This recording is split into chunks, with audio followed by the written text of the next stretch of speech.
everyone, my name's Michael Weeg, and I'm the owner of Spring Forest Deli and Catering. Chances are you went shopping in a big box store, your local grocery store, and stocked up on toilet paper and probably some other staples like rice, flour, dried beans. I'm going to show you how to cook with one of them today, and that's going to be rice. So what I did today is I went to the grocery store and I purchased just a few items. I purchased some extra long grain rice, some beef stock, and they had some bulk dry chicken stock. So that way we can either do a beef stock rice or a chicken stock rice. The one thing I did not buy is butter, but let me grab that.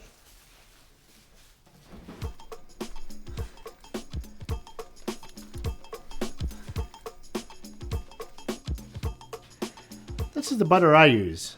This is a butter blend. This is half margarine and half butter. But you can use olive oil, you can use corn oil, or regular butter. Any of those will be just fine.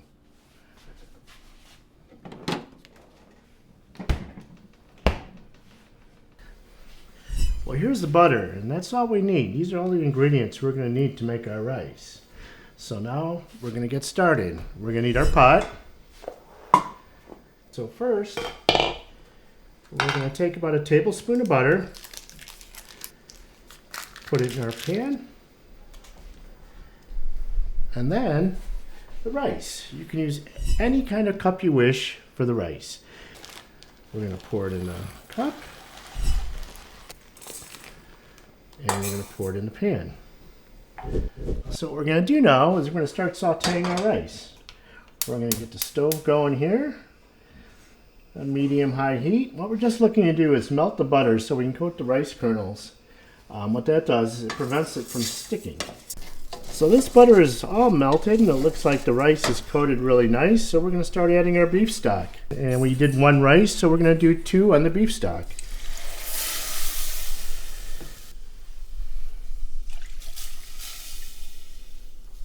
We're going to put a lid on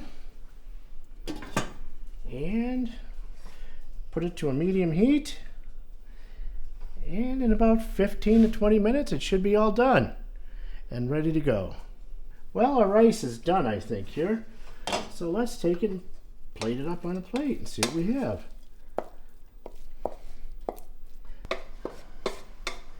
And here we go. Our rice is finished. You can dress it up how you like. You can throw some grated Romano cheese on there, grated Parmesan cheese.